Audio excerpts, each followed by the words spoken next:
Today we are going to deal with chapter 12 of your textbook. So we're going to talk about risk management for individuals. Remember previously in our lecture we talked a bit about, corporate risk management and the idea that we have usually some member of the board or a manager inside the business will be designated as the risk manager. Today we're talking more about personal risk management, and if you've noticed, I finally remembered to bring my glasses so I can actually walk up and down the room like I'm supposed to and still read the screen, because without my glasses I can't see the people at the back of the room. So we're going to talk about personal risk management. That involves risk for individuals and their families. So when we talk about personal, we don't just mean one person. And we're going to look at property and liability risk for individuals and families as well.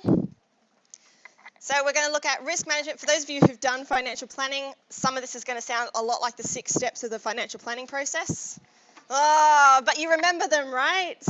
Yeah, of course you do. Those who haven't done financial planning are going to learn some new things. Those who've done it are going to go, oh, this again. So what are we going to do? What do we do at our beginning of we gather information first, right? And then what do we do next? We define our objectives.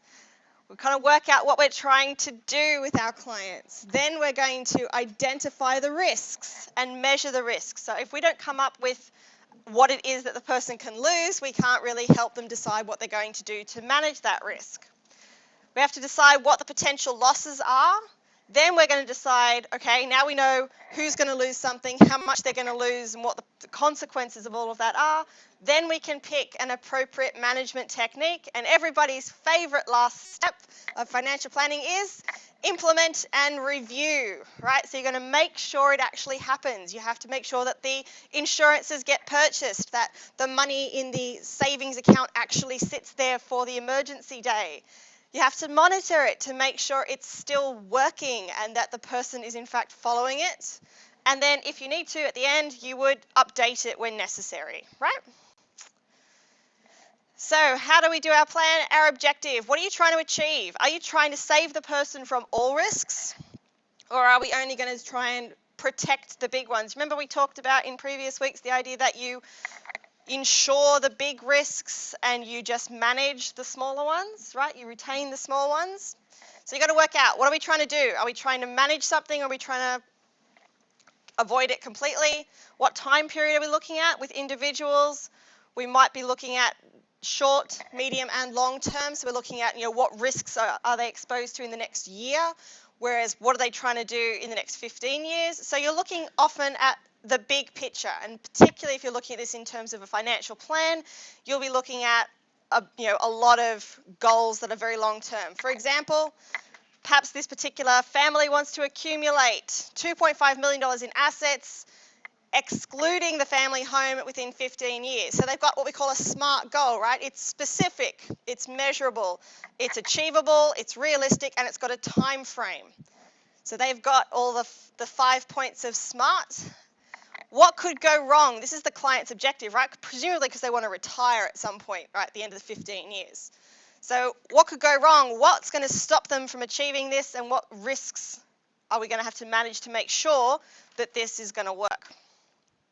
So we'll also have to work out what the steps are to achieve the plan. Does the person have to save up things? Do they have to purchase products? Do they have to, what do they have to do?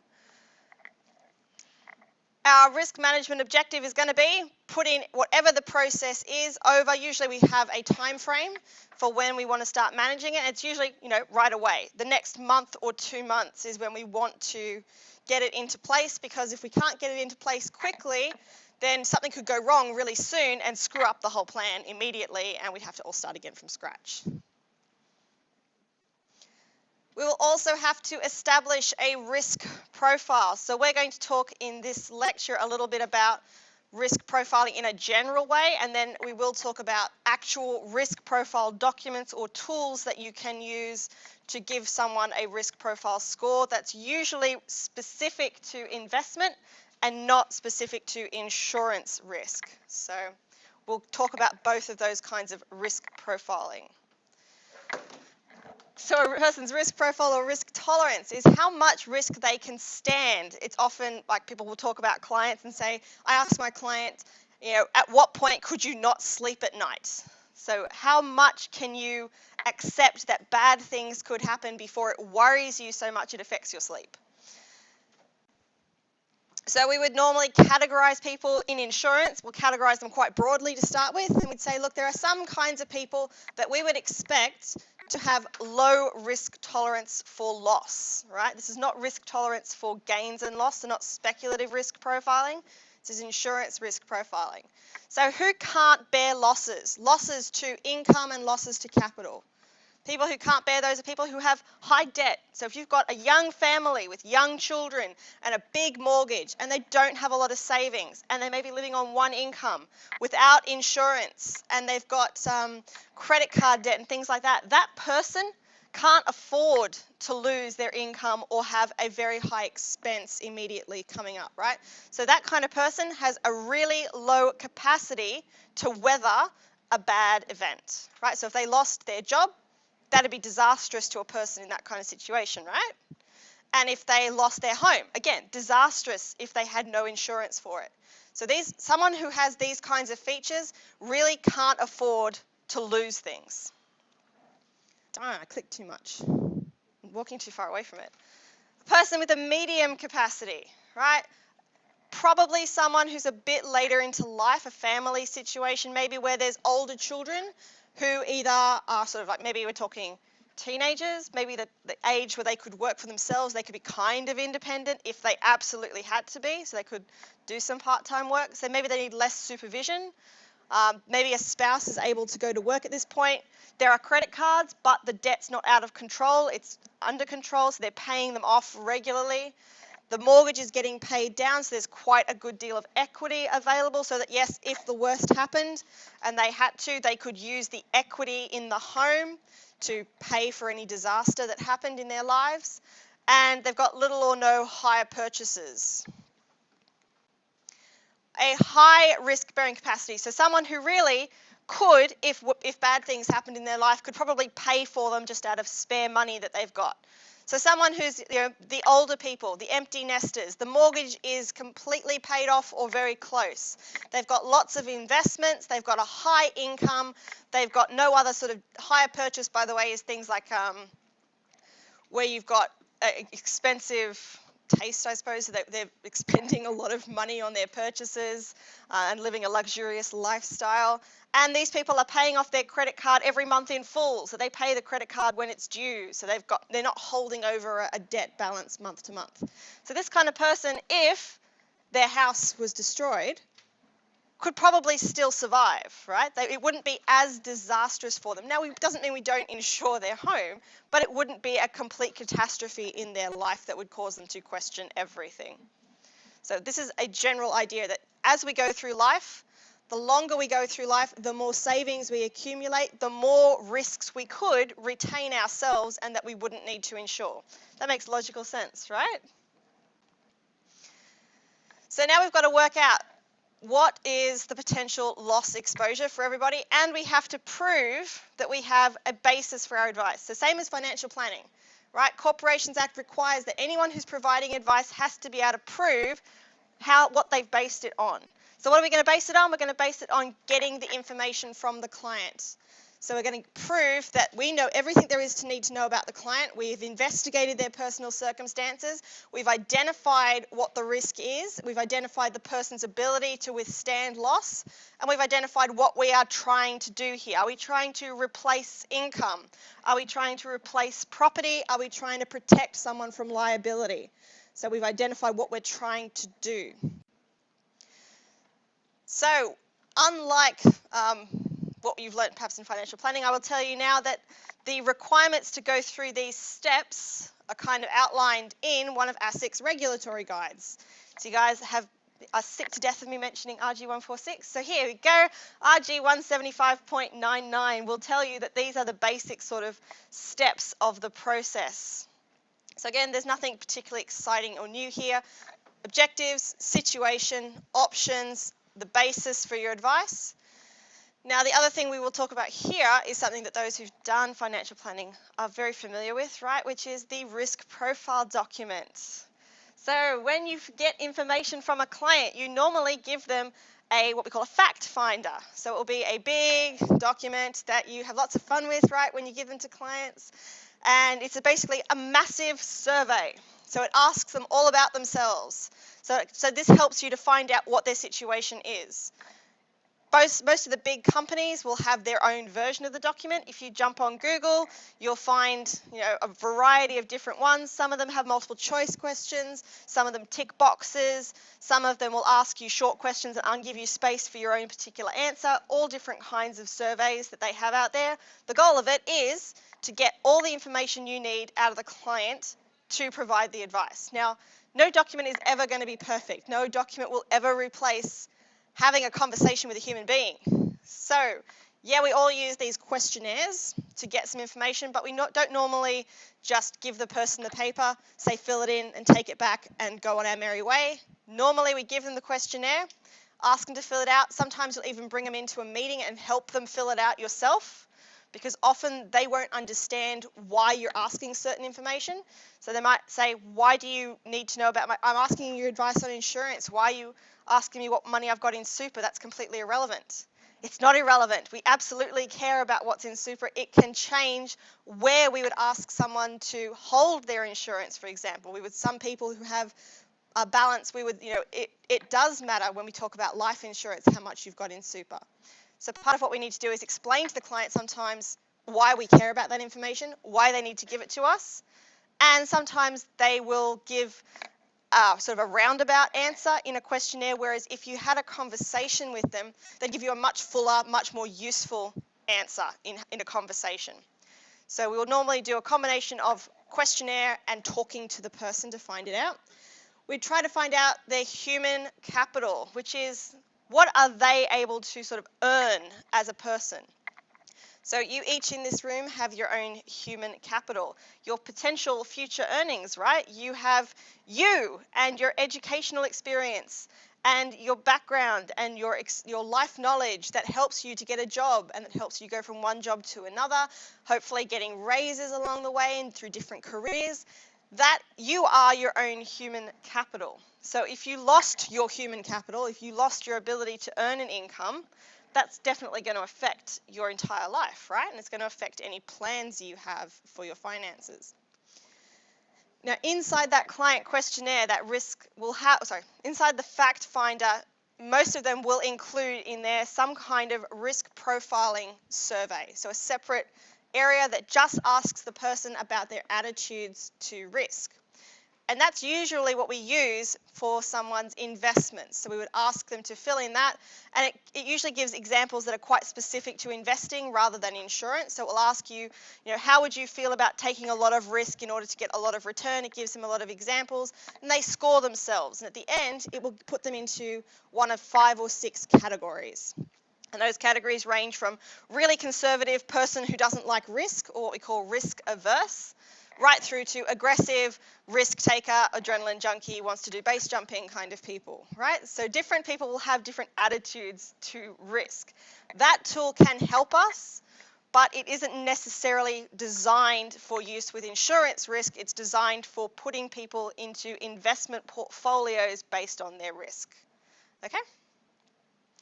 So again, you would consider basically, according to the life cycle a person is in, should give us another idea of their attitude to risk and their risk tolerance. So there's a difference between attitude and tolerance. Attitude is how the person feels themselves. You can get somebody who is very young and is absolutely risk averse because of something in their background or their education, their childhood, and they absolutely hate the idea of taking risk. And they are automatically someone who, when you do that sort of test profiling on them in that document, they will test as conservative, right? They will test as someone you would expect them to test that way if they were, say, a pensioner, someone who really can't afford to take a lot of risk with their money because they can't afford to lose it because they need it right now. But sometimes you'll get people who test that their attitudes are out of whack with what you would expect for their life cycle. What options do you have when that happens? So if you get a really young person testing conservative or a really older person testing aggressive, generally speaking, the younger you are, the more aggressive you should test, because you've got a longer time horizon to deal with the ups and downs of life, to deal with risk. And generally speaking, I don't know why, you guys have always seen, right? Teenagers take more risks because our brains are less developed when we're younger, and we become naturally in our brains more risk averse as we age. So that's the expectation when we test people for risk. Younger should be more tolerant of risk, but it's not always the case. So if you get a young person and they test as really conservative, more an issue for investment than anything else, because it matters that if we're trying to invest their money, we would care that they are appropriately choosing a portfolio mix that will get them to their retirement goals. If they're investing conservative, really young, that could be a problem. In terms of insurance, you might end up with someone who, wants to have massive amounts of insurance to cover themselves that's just not necessary. For example, a young person, say they're about 20, and they've had a horrible life, and so they're absolutely convinced that terrible things are going to happen to them. They want $2 million of life insurance because they're absolutely convinced that disaster is on the horizon. For a young person who's 20, whose income generation capacity is probably not anywhere near enough to justify $2 million worth of life insurance, that's really not appropriate. The amount of premium that they would be paying for all the insurance covers, the expense that it's costing them now is not worth the cover that really shouldn't be paying out for many, many years, right? You don't expect at the age of 20 to be dying anytime soon. You would want to have enough cover that if you did, things were covered, that paid for. So when we talk about life insurance, we'll discuss how you work out how much somebody needs. But if you've got someone who, for whatever reason, is requesting way more than what they need, way more than what's appropriate, your job is to educate them, to advise them on why they don't need it, and to try and explain rationally what is appropriate for someone in their situation. But as usual in financial services, at the end of the day, your role is advisor, not decision maker. So if they decide, look, yes, thanks, you've told me all of this, but none of that matters because, I would not be comfortable. The feeling in my gut of discomfort at the idea of not having enough insurance would, just destroy me. So if a person wants to overinsure themselves after you've advised that it's not appropriate, that's their choice. Same thing, if they want to underinsure themselves, which is probably far more common, you'll get the kind of client who comes in and goes, I don't believe in insurance. And you go, well, this is what it's for, this is when it's appropriate, and these are the risks your family is exposed to, and these are the ones we would recommend you insure, and we've done the calculations, and this is how much loss you're exposed to. This is what kind of products we would recommend to counter those losses. And the person goes, I don't believe in life insurance. I don't believe in car insurance. I think that private health insurance is a waste because after all, we've got Medicare. And if I absolutely had to go to hospital, I'd be fine. And none of that's ever going to happen to me because, my family live, till they're 99 and we never get sick a day in our lives. So it's all just a waste of money. Once you've explained why it's not a waste, if they still don't believe you and they still don't agree, then that's fine. That's their decision. Your job is to advise, to help them understand, not to force them into things. So what kind of things do people often don't think about all the kinds of losses and the consequences, right? Humans in general, we don't like thinking about negative things too much. We don't like dwelling on the bad side of life. And it's really hard sometimes to get your client to talk about death and what would happen if you died. They're like, I just won't. Or it's not really, I won't have to worry about that, right? Because I'll be dead. So it's not my problem. So sometimes you have to bring them around in conversation to, okay, well now we've thought about how much you care about your family and you care about other things in life. What would it be like for those people if they lost you? What would happen? So we talk about life contingency, right? Not only could you die, what happened if you died young and you had children or you had elderly parents who needed support? If there were other family members depending on you, not only your income, But also, someone has to do the cooking and the cleaning at home, right? And someone does the washing up, or even if it's dishwasher, right? Someone loads the dishwasher, someone does the washing of the clothes, someone does the grocery shopping, someone looks after the children, someone goes and gets the car repaired and takes it to the car wash. Things happen in your life done by different family members, right? Not everyone does it for themselves. Sometimes you rely on other people in your family to do stuff for you. That person was gone, who's going to do those things? And it's easy to say, oh, well, everybody else in the family will have to pick up the slack, right? So if your partner died and you had small children, well, obviously you'd have to look after them. But how are you going to actually do that if you have to go to work? Right? So a lot of people, particularly families, don't think about, for example, life insurance for a non-working partner, thinking, well, that person doesn't have an income, so I don't need to insure their income, right? Because they don't earn anything at the moment. Yeah, but it's going to cost you a lot to replace that person. So one activity we might do one day is, in tutorials, working out how much does it actually cost to replace a stay-at-home mother. It costs an awful lot to replace somebody who does all the cooking, the cleaning, the childcare, and everything else. They're very expensive. So they are the kind of person that does need some insurance because they are very valuable. Same sort of thing. If you lost a person, you lose their income. If you lose a person, you also lose all the things that they do. Sometimes you don't lose the person's life. What happens if the person just has a long-term illness or becomes totally and permanently disabled? Not only do they now not provide income and not do all the work in the family that they did before, now they may in fact be dependent on other family members for for support during their life.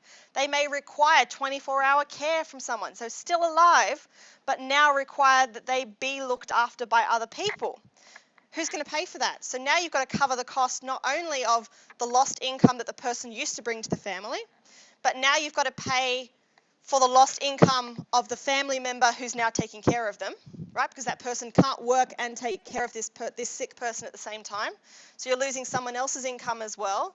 You may also have to pay for nursing care or medical care. You may have to pay for adjustments to a home. For example, if you have someone who has a kind of disability that requires adjustments to bathrooms, requires special bedding or wheelchair accessibility things. All those things cost money, right, to have added to your home. So that's the kind of thing we can insure for. Also, the other problem is people who have businesses. So not only do you lose the person's income from their ability to work, but if they're running their own business, you can also have problems where you now have partnerships where only one partner is still working and the other partner is no longer there. Things to be aware of: partnerships dissolve on the death of one partner. So you suddenly have to worry about your whole business structure if one partner dies. You might also lose a key employee, so you can insure another person's life. So if you run a business and you've got a manager, and that manager is absolutely crucial to your business, and if that person stopped, appearing at work tomorrow, things would not run well, right? Because they're the only person that knows how to do what they do. They're the one perhaps that brings in all the customers. That person is key and crucial to your business, and you cannot easily replace them. You can insure their life, what we call key person insurance, so that if you had to, you put a dollar figure on that person that is more than just their salary. It is the cost to actually find and immediately replace them with someone who has the same capabilities as them. So it's got to be their salary plus usually a bit more to find someone very quickly. And of course, you have to worry about your business's loans as well. If your business isn't, if you're not working in your business, even more if you're a sole trader, if you can't work, not only are you not generating income, but the business isn't ticking along, and you're not going to be able to generate income for the business if you're not there. And how are you going to pay the business's debts? So you can get insurances that will cover your business's expenses while you're unwell, as well as your loss of income for you. So your business can suffer as well as you and your family. So what do you have to do? You have to look at three sort of key areas, particularly for a life, for a person, right? So you've got to look at, if a person was to die, what are their final costs going to be? Final costs are things like the funeral, some medical care. Usually people who pass away don't just do so gently. Many people do pass away quietly at home in bed, and that's what we would all like, I assume. But some people pass away in accidents, and accidents usually mean that at some point they were taken to hospital. And if they was life-threatening, there would usually be an attempt to save them, right? There would be a lot of medical care going into trying to prevent a person's death. So there will be medical expenses that may have to be taken care of that may not have been covered completely by Medicare. You'll have to have the funeral. You're going to have to take care of legal costs, right? So if a person had a will, someone's going to have to be the executor. You're going to have to figure out who that is. They'll be paying solicitors' fees. There's going to be the hassle of dealing with the distribution of the estate. Someone's got to organise to pay. So when a person dies, you have to lodge a tax return for that person for that year and a tax return for their estate. So there'll be 2 tax returns that year lodged for a deceased person. Who's going to organise that? Who's going to pay for those tax returns to be prepared? So usually you get an accountant or a tax agent involved. So it's actually quite expensive after someone dies to pay for all of these things. So those are what we call final costs. And when we do calculations for life insurance, we add in the final costs to make sure that those are paid for with the life insurance cover. We often have to estimate them, right? You don't know exactly how much each individual is actually going to end up costing. But we'll come up with so if you get an exam question, I will tell you what the final costs are estimated to be, so you have a number. There'll also be provision for dependents. So if you have a person in your family passes away, usually people take time off work, don't they, when they're grieving? Depending on who has died and the situation, the grief process can take a lot longer for some people than others. And some people may find themselves, particularly in a very unexpected death, taking a great deal of time off to suddenly have to, in that situation before where you've got 2 parents and children, if one of the parents passes away, someone's going to have to take care of the children. They need to take time off work to do so. They may have, annual leave or sick leave or personal leave that they can take. So we do need to know that kind of stuff about our clients, right? We need to know how much leave is available. So if your partner passed away and you needed time off work, do you actually have any leave, or would you actually lose income through not working for the immediate aftermath of your partner's death? So when we ask clients with insurance, we always ask them about leave, and they always say, why do you care about my leave? What's that got to do with insurance? So you need to worry about not only providing for the partners and the immediate aftermath of the death, but also how are you going to take care of those dependents, children and increasingly parents. So if you've got parents in aged care or parents who are living at home and depending on the next generation to look after them in old age, how are they going to fund their lives if the person who is the income provider or the care provider is no longer around? And then the major loss exposure is your own disablement. How would you provide for yourself if you lived and couldn't work? And how would you provide for your dependents if you lived and couldn't work? So we come up with 2 major methods that we would use, and we'll talk about in future weeks, to calculate the value that someone should have for their life insurance.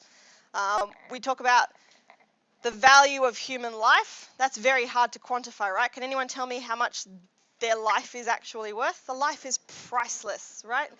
It means more than money to most people. Instead of that, we often use these 2 methods. I haven't listed the other one there, but we call the multiple analysis. So we would look at the person's income generation capacity and say, well, look, your life value is basically you're worth what you can earn. Okay, so we'd say, all right, we'll work out what you can earn, and we will try to replace you with that same amount of income. So if you can earn $100,000 a year and you've got 50 years left of your working life, that's what we need to replace, right? We need to replace 100 grand for 50 years. And we would just multiply that out at the current interest rate and try to come up with a lump sum of money that would replace your income generation for the rest of that time period, so that your family basically have replaced what you earn when you die. So that's the idea of the multiple approach. Needs approach is a longer calculation. Needs looks at, all right, what are all the things you would have to pay for over the next 50 years that you wouldn't be around to pay for? Rather than you wouldn't be around to earn it, how much would you have to pay? So you got to pay for someone to replace you to take care of the kids, you've got to pay for school fees, you've got to pay for your funeral, you've got to pay for your mortgage costs, you've got to pay for your electricity bills. So you try to add up all of the family's expenses that still have to be paid when that person is gone, and you try to come up with enough money that you would be able to pay for those expenses for the rest of that person's life that they would have had. Does everyone kind of get the basis there? So one is based on how much income is being lost. The other is based on how much expense paying capacity is being lost. So with our needs, which is the longer calculation one, you've got to work out all of the expenses that the people are going to cover. Work out what have they already got. So if you've already got some superannuation, right, for the person who's deceased, you're going to get that superannuation paid out, right? If they've got investments, you can use that money. If they already had some insurance, that would get paid out. So you don't need to double cover people. So you work out what money would they already have to start paying those expenses, and now what's the gap? Needs approach is always focused on figuring out what the gap is between what they would have and what they actually need, and that's the amount of additional life insurance they need. Like we said, we talked about life insurance is needed for homemakers because you'd have to pay for childcare, so you have to have some sort of nanny or au pair come and take care of the kids. You'd have to have someone do all the dry cleaning and laundry. You'd have to have someone who came in and cleaned the house, someone who took the cars places and did things with them. So having a personal assistant can be expensive, so homemakers are worth a lot of money. And the other thing which is hardest to take into account is taxes and inflation, right? If you start paying people out insurance and you're replacing income, that is treated by the tax office as if it was income. So if you replace, we'll talk about these in later weeks, the effect of tax. The general idea is if your insurance payment replaces a capital item, then it is treated as a capital amount. So for example, if you have a home, that's capital, that's equity, right? That's an asset. If your insurance replaces an asset value, then it's a capital replacement. It doesn't count for taxes. If, however, you've got, say, income protection insurance and the amount being paid is replacing someone's income, then it's treated like income. You have to include those payments in your income tax return and you pay tax on them.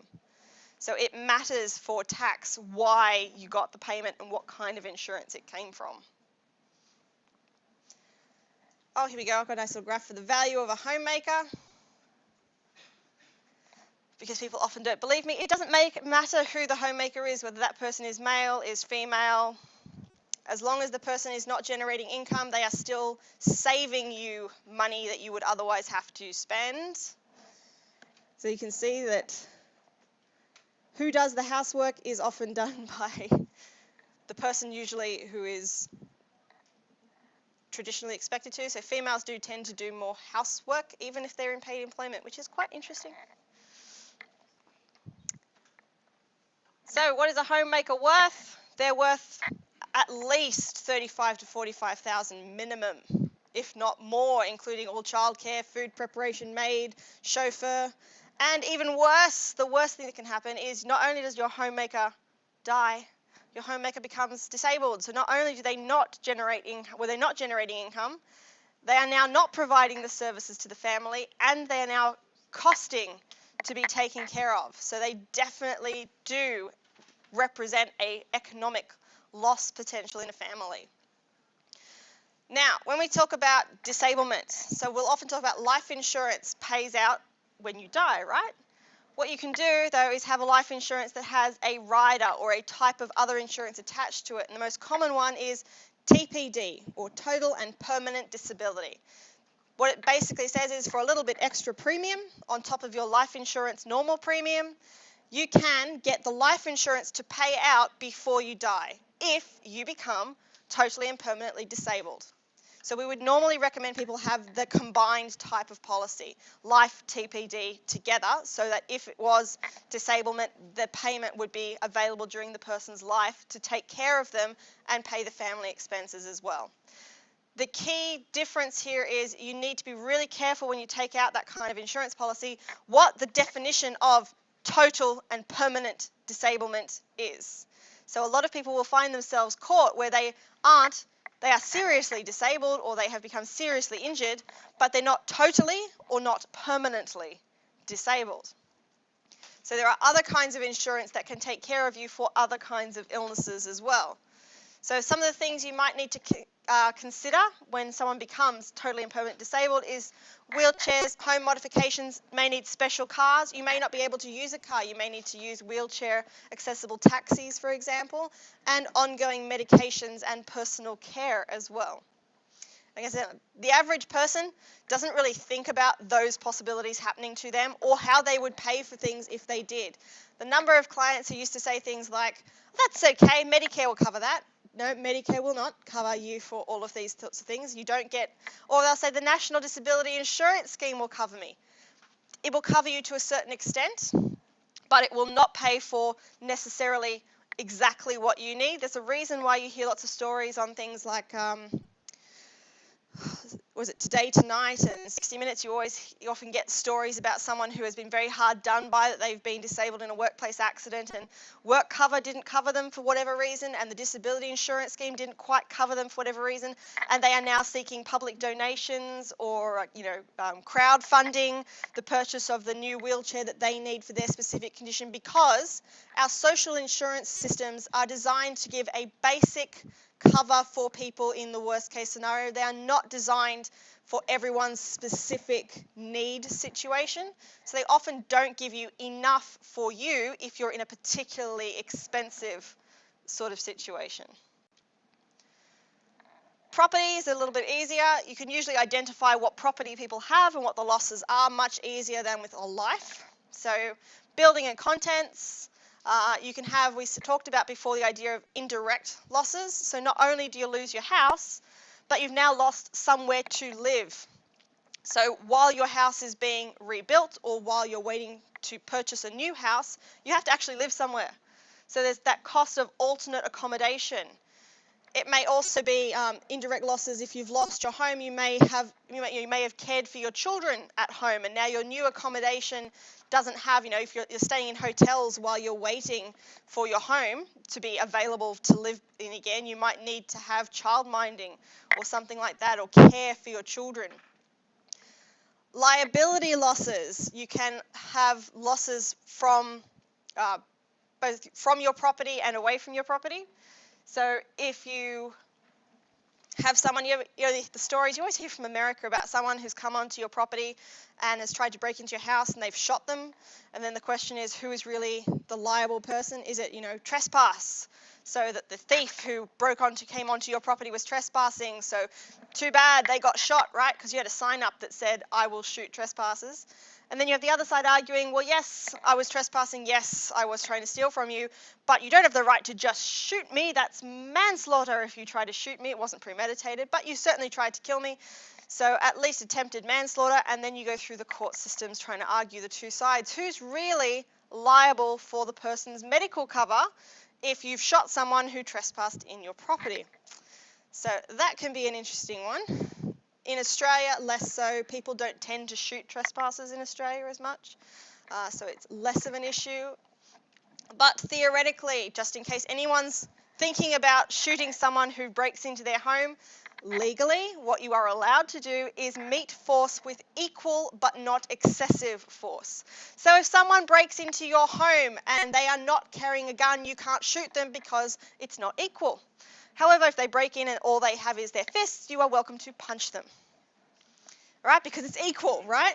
So if they break in with a baseball bat, you can hit them with a cricket bat, okay? At least it's kind of equal. It doesn't have to be exactly the same, right? You don't have to wait and see what they've got before you decide what you can hit them with. I don't know, would you rather hit someone with a baseball bat or a cricket bat? I'm not sure which is worse. Cricket bat would be worse?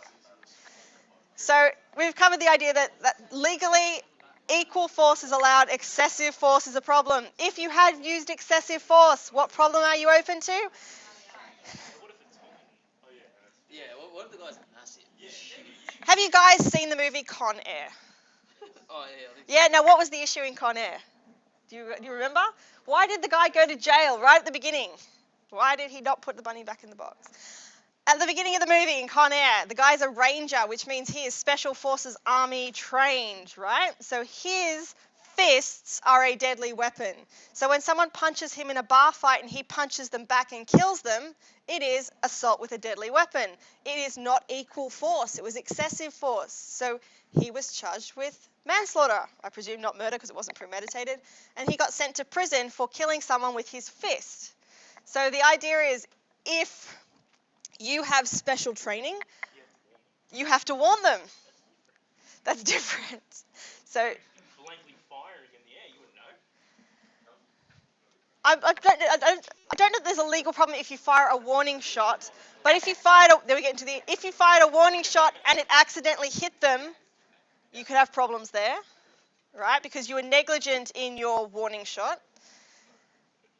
The point of all this, by the way, is this comes down to personal liability. If you harm another person and you are at fault through your own negligence or excessive use of force, you are liable to pay for their medical costs. Do you think most people in this room have enough money to go and pay for medical costs for someone who broke into their house?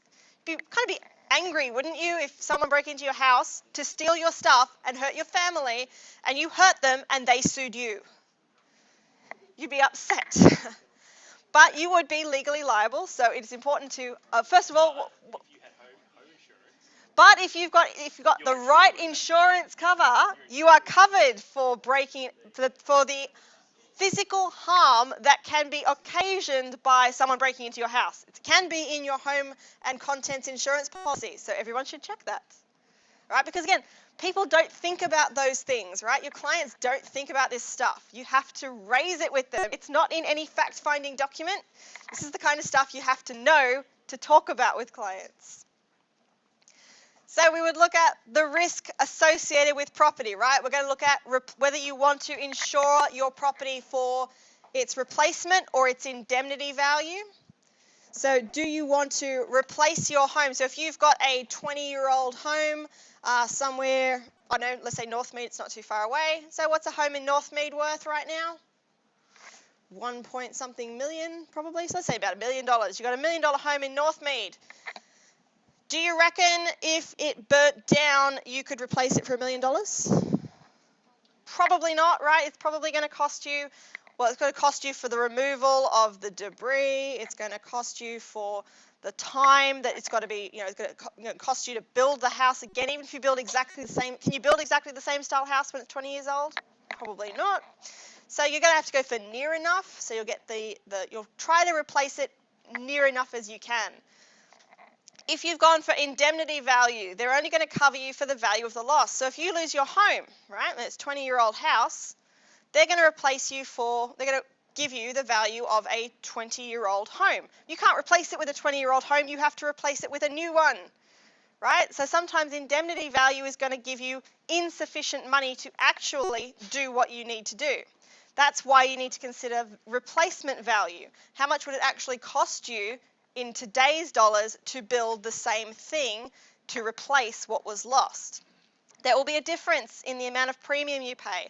So again, a thing to explain to people is, what does indemnity value cover you for, and what does replacement value cover you for? And for this particular asset, do you need it to be indemnity or replacement, which is more useful in the event of the loss? And are they prepared to pay the extra to have replacement cover instead of indemnity cover? And they've got to make sure that in either case, they've also got that extra to cover them for where they're going to stay while the asset is being reconstructed or repaired or whatever. There are other liability losses that you can have. So not just the home policy, which mostly, depending on your cover, check this one. Sometimes your building policy will only cover your yard area and not the whole, so it will cover the house and the contents, but it may only cover you for liability if the loss occurs in the yard and not inside the home. So if you hurt your intruder while they're in your house as opposed to on your lawn, that can oddly matter. Other things that people don't realize are covered, you only learn this when you accidentally go and someone tells you.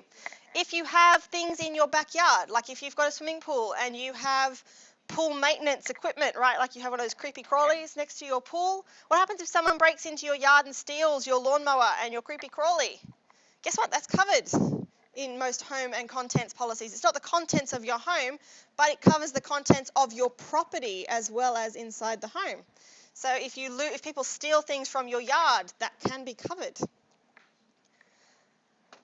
The other liabilities can be from being members of clubs. Right now, I am a member of a club, and I am really unimpressed by the fact that we are not incorporated. Because since we are a club that is not incorporated, we are all jointly and severally liable for any public liability that happens at a club event. So if someone comes along and trips over our display, we are all able to be sued as individuals. I'm not happy about that. We are trying to incorporate so that instead only the incorporated body can be sued and not all the individual members. So again, lots of sporting clubs don't realise there's a reason why you incorporate your club, because otherwise all the members are liable personally for any damage that happens. Same thing goes though then for office bearers. If you are an office bearer of a certain organisation, you can still be personally sued for damages, and that's part of why it's important to have liability insurances, why clubs will often require you to pay the part of your membership fee will often be for some insurance cover. That's to protect the incorporated group, so that there's an insurance cover so that if something goes wrong at your sporting event, if someone gets injured, usually not the members of the club. You usually find if you're in the club and you get injured at your event, you kind of expected that because you knew what the club did. It's usually for the spectators and the public who come to see your events and stuff. They're the ones who get injured and they're the ones who sue you. So it's public liability usually more than personal inter-club member liability. If there is a body. Yes. So if you are the director of a company or the officer of a body, you can be personally liable for your actions. What this means is often you'll hear about people talking about the fact that companies are a great risk management measure because they have limited liability, right? And we talk about how companies protect assets. Be aware that there is something called lifting the corporate veil. If, as a director of a company, you do something that is negligent, you can still be personally liable and still be personally liable for all the debts of the business and any liabilities of the business if you have found to be negligent in your duties. So they will ignore the fact that there was a company and come after you personally. So you still have to be dutiful in your exercise as a director of a company. There have been lots of cases where this has happened. People often think, oh, it's not real. People don't actually, this is rare. There are at least 3 cases up here you can have a quick look at. You can find them on like Wikipedia and Google pretty easily, where you can see situations where people didn't realize that because they were director of a company, they were personally liable for things that went wrong.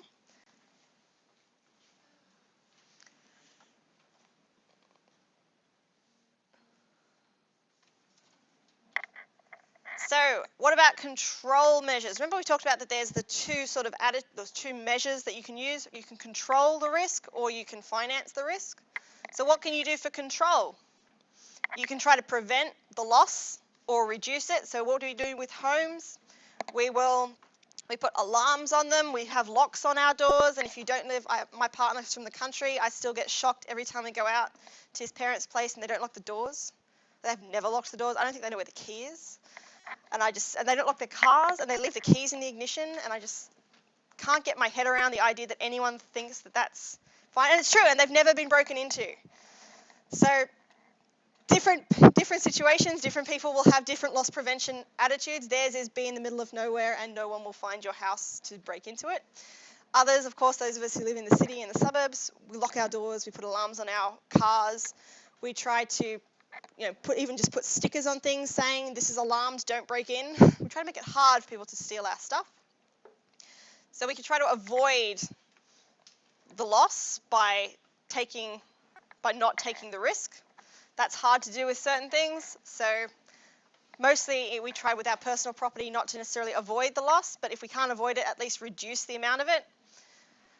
Be aware of the limits of each cover. So when you actually take out cover for a client or when you're researching it, have a look at what the building or content policy actually covers.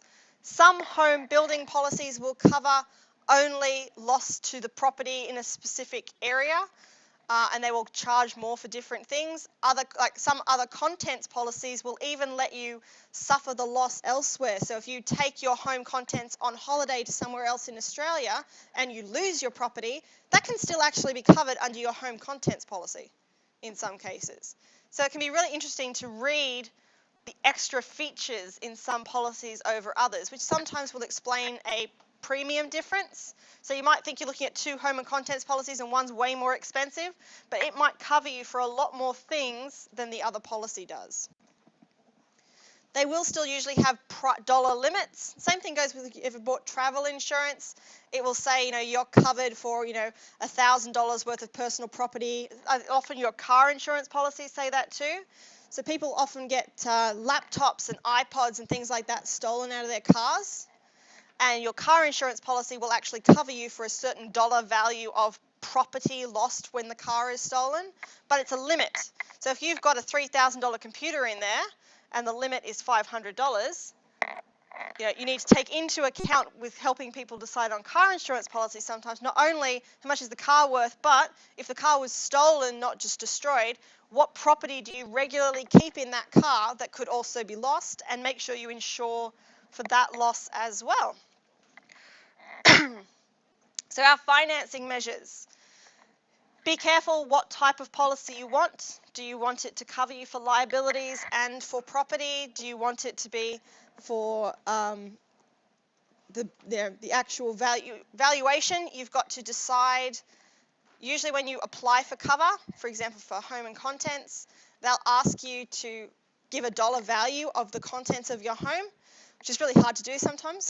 You sit there and you go, I don't know how much this stuff is worth. Do I value my lounge at the price I paid for it? Or do I value the lounge at what I could sell it for today to somebody on Gumtree? Or do I value it at what the lounge I would like to buy is worth?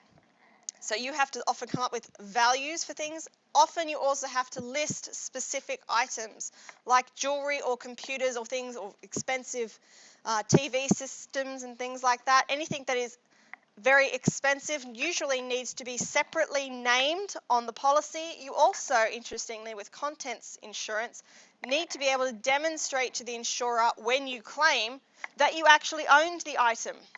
So the easy way for anyone to do this, and what we used to recommend to people, is grab your phone, walk around your house and video your home. Then put that on you've got two options there. You can put that on a drive and the old answer used to be put it on a cassette and put it in a safe deposit box, or keep it at someone else's house that is a relative or someone you really do trust. So record all the contents of your home. So everything you own is on footage so that you could show your insurer that you did own it. And then you've got a copy in case your home is destroyed. There's a copy somewhere else. Some people have actually, I've heard planners recommending people upload the copy of the video to the cloud.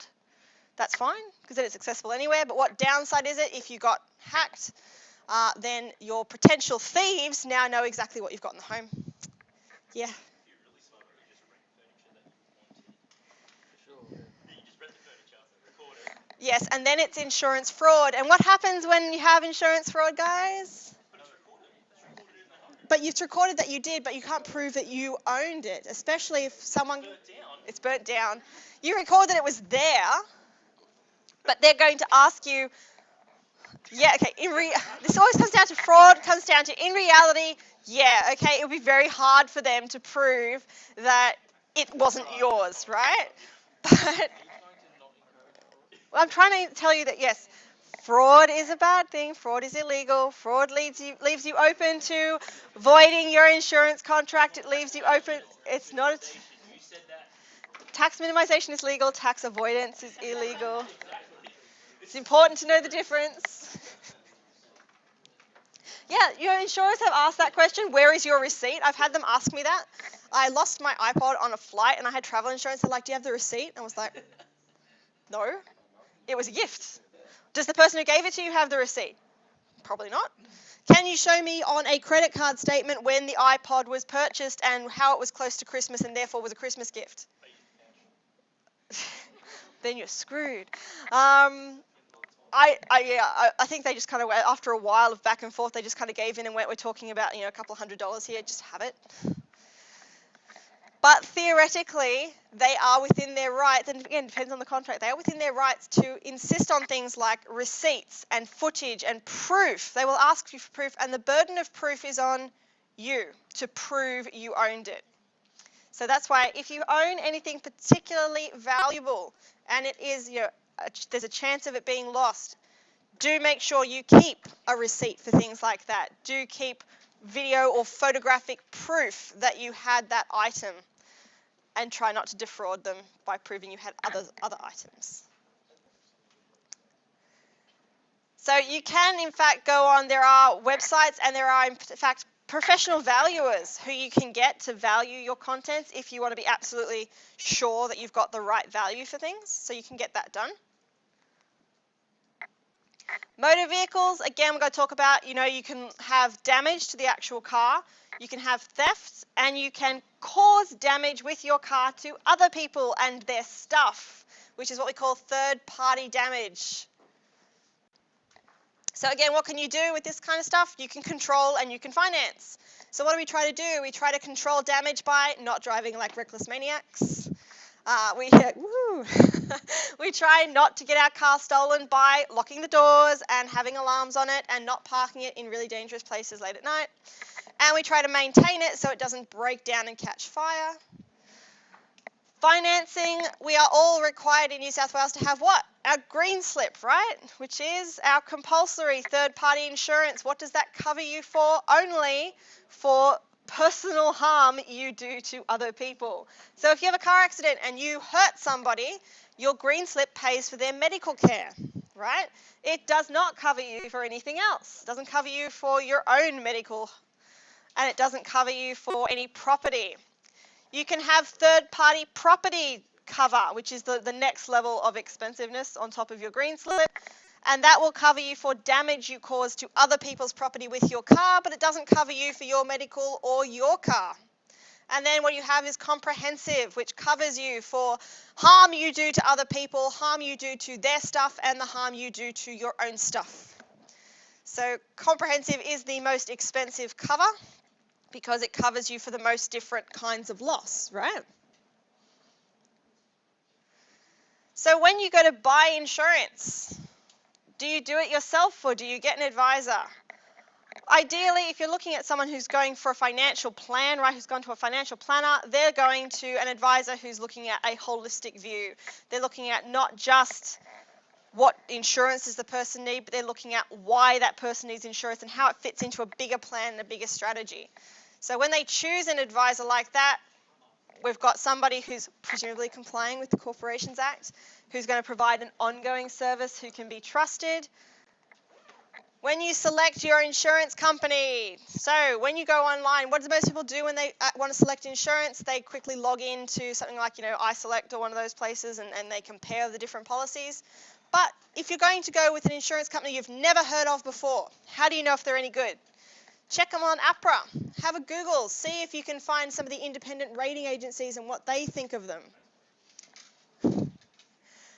Most important things with cars are to check for the extra covers. So is there a particular cover for like your windscreen or for roadside assistance? So those are often add-ons that you might want to get because you're driving down the M7 and you get a pebble in your windshield and you're up for $350 for a new windscreen because you can't really go track down the truck that kicked the rubble up in your car and blame them.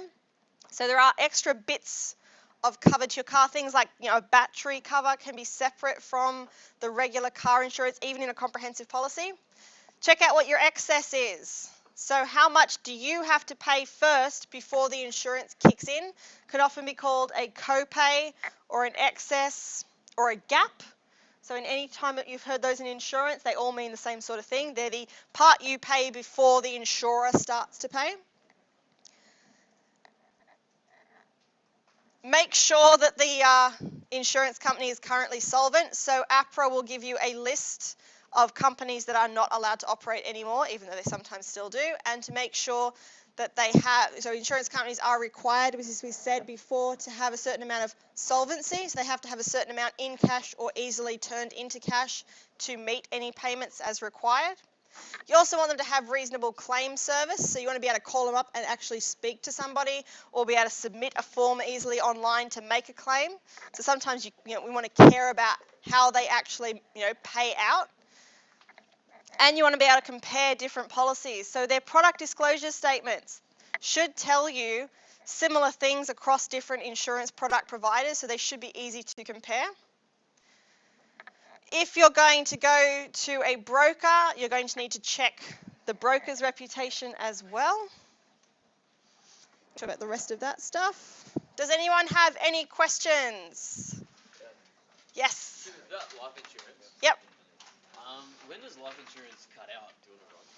Isn't there like an age? It depends on the policy. So when we talk about life insurance, we'll talk about things like there's whole of life, there's term life, there's the life that is attached with the rider for the total and permanent disability. There's many different kinds, and it will depend if you've got one that there'll be some policies that once you reach a certain age you can't take it out, but if it already existed you're fine. There'll be others that you can take out any time, but they only last for a certain number of years, and then they cut out. But I've heard like they cut out though. Some of them do. It's pretty young. Yeah. Because the older you get, the closer you are to death, right? So there can be, exactly. So they're not going to take on a risk that they don't believe is reasonable.